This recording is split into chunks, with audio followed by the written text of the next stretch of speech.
represented with sprinters, hurdlers, jumpers, throwers and endurance athletes, and the one thing they all have in common is they all won gold at the London 2012 Olympic Games. So welcome back to all of you. Thank you for joining us here. First of all, a quick word about ticket sales, if you can help us on this one please. The capacity of the stadium is 53,000. The sales for Saturday are at 50,000. The sales for tomorrow are just above 40,000, and we're on 20,000 for the IPC event on Sunday. So in particular, we're pushing the most closely approaching date, which is tomorrow. So if you can mention that, there may be tickets available as a walk-up, but there may not. The format here will be a couple of quick questions from me on the top table, then questions from you. We'll have a roving mic, and then we'll have a breakout where you can speak to the athletes individually. So first of all, welcome Aries Merritt, 2012 Olympic champion in the sprint hurdles. You've just made your most recent World Championship team. Looking at the diamond race, it's very, very close. You're looking for a microphone, aren't you? It's the one at the far end there. Okay. Very, very close in the diamond race in your event. Heats for the 110 metre hurdles. It would grace a World Championship final, wouldn't it, the lineup for the London Grand Prix?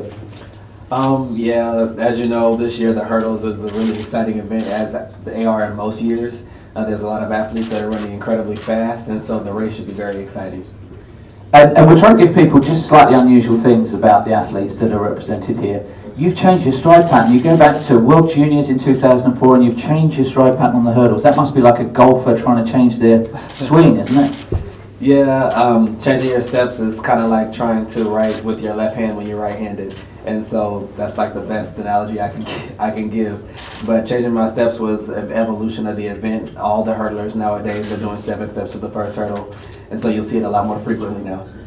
Well, we wish you all the best. Next we have David Rudisha. This is your lucky track. Nigel Anos isn't your lucky athlete. You've had a series of great races against him, but he's usually come out ahead in the last year or two. What are your thoughts about this weekend?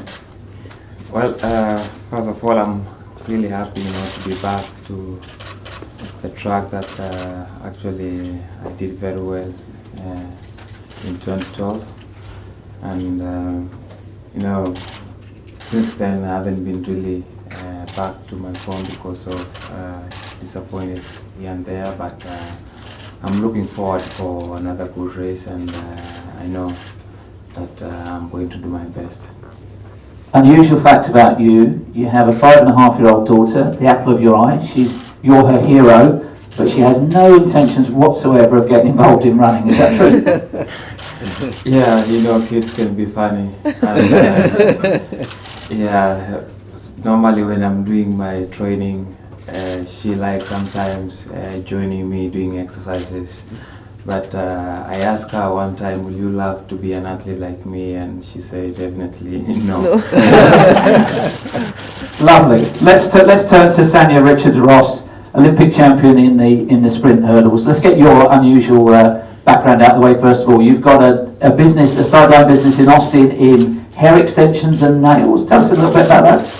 Yes, no hurdles first off. But yes, I do have a hair salon in Austin. If you guys can't tell, I'm into beauty and fashion.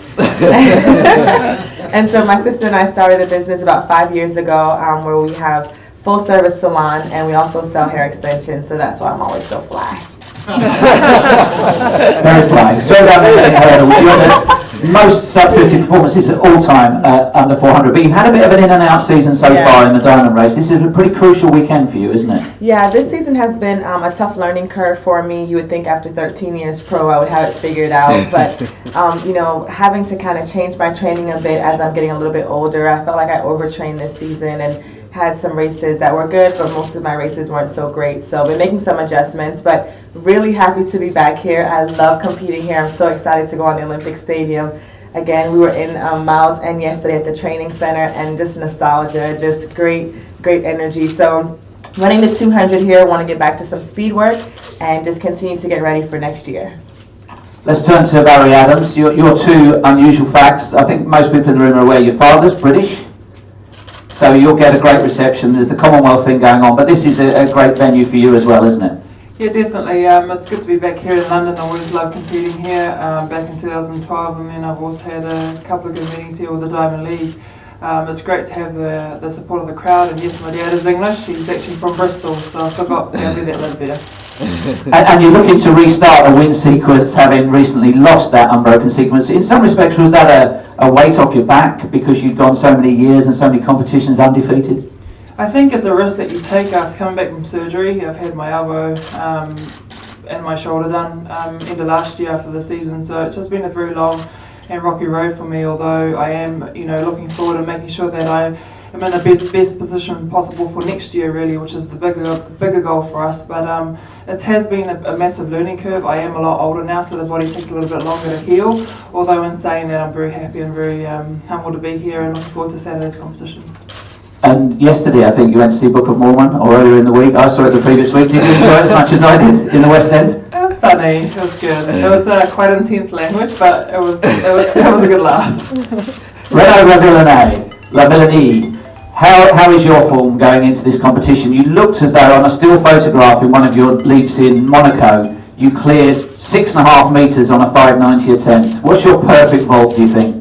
I have no idea about my perfect vault, but for sure in Monaco I was in really good shape, and I was just a little bit disappointed to not be able to clear 6 meters. But it was like 2 years ago. I was in the same kind of shape in Monaco, and 1 week later I did 6:02 in London. So I think I'm really excited to be back in the stadium tomorrow, and just want to see how it's going on. Earlier in the season, you picked up an unusual injury running a relay for your club. Yeah. Tell us about it. Is that allowed? Do you sponsor your federation? Are they happy to see that? Yeah, of course. The fact is, we have every year in May 2 club competition, which just gives the French best club. And I used to do 4x1, long jump, and hurdles. So it's been like that since more than 10 years. So there was no reason to switch it. And the fact is, when I did the race, I did the last relay, and I saw that the time was really good. So I want to do the best finish, and I hit the ground after that, and I enjoy myself. But anyway, it was not so bad because 3 weeks later I did 6:05 in Eugene. So yeah, did your team win? Yeah. So it was worth it. It was worth the time just to get an injury if your team won. Definitely, it was just taking some like 2 weeks without jumping, and then back to business. So at least it's good to be able to do something different. Mm-hmm. Well, we're proud to have all of you back as reigning London 2012 Olympic champions. Good luck to all of you over this weekend. Now, questions from you, and I think Craig will take the microphone to you. If you could say who you are and where you're from, please.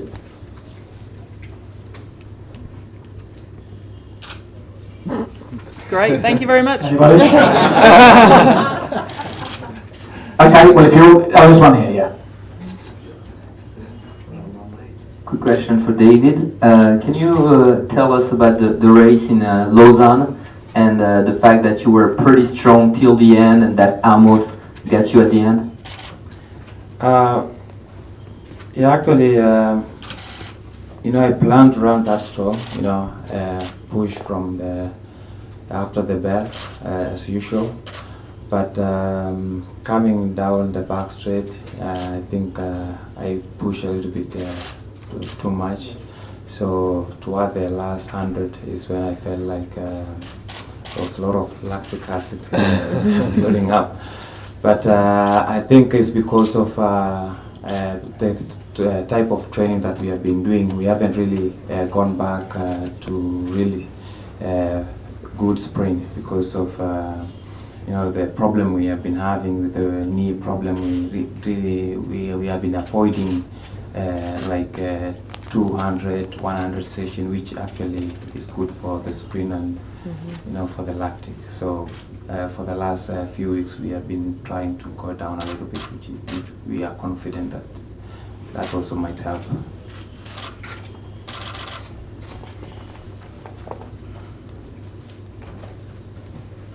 Andre Lowe from the Jamaica Gleaner. Aries, this one's for you. Now you've said that there are we've seen a lot of very good sprint hurdlers, and you're one of the senators, the more experienced ones, so to speak. And there's a young Jamaican, Omar McLeod, who's doing pretty well, did very well at NCAAs and seems to be transitioning well. What are your thoughts on his progress? I think he's a phenom. He's obviously very talented. He's run 7.4 inside, and he's actually been able to translate his fast indoor time to an outdoor performance. I know he's run 12.97 this year, 12.90 something. He's run fast, so I mean he's very, very talented, very, very strong, and he'll definitely be a contender for our medal position at World Championships because of his time so far. Another one for Aries. Aries, I think you went sub 13 7 times, was it, in 2012? Do you think you will... I think I did it 10 times. Oh, Who's counting? do you think that, you know, perhaps coming back here you might try and rekindle some of that sub 13 form? That's definitely the goal here. This meeting is to have confidence moving forward into World Championships and hopefully run under 13. It's a very familiar place to come back to London and obviously run in this amazing stadium with this amazing crowd. So I hope that I can get the job done here this weekend. Great. I'm Larry Eater with Run Blog Run for Valerie. Valerie, what did you miss the most about not competing last year? Or not competing, after your surgery, as you're kind of getting back into shape? I think it's because you've been not stuck in a routine, but every year you get the opportunity to compete at home and get some competition under your belt before coming to Europe. It makes things a little bit easier. For me, my season had started a lot later this year in July, and that all comes down to the operations and injuries that I was carrying. So I think the biggest thing that I have missed is just that competition fitness and going up there and getting yourself up for a competition and coming back down and getting yourself up again. It has been a very difficult transition, but in saying that, I couldn't help the situation that I was in. You kind of had to go through the surgery and the rehab time and all the rest of it if Rio was to be a reality.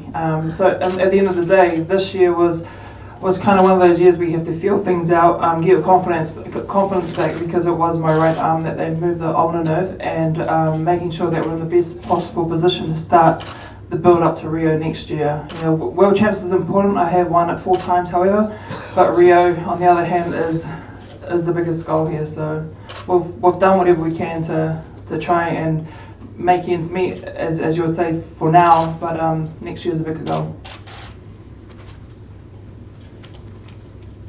Okay, thank you very much for your attendance. We're going to reconfigure the room so that there's space for one-to-ones. Hard work, dedication. Hard work. Dedication. Hard work. Dedication. And that's what we stick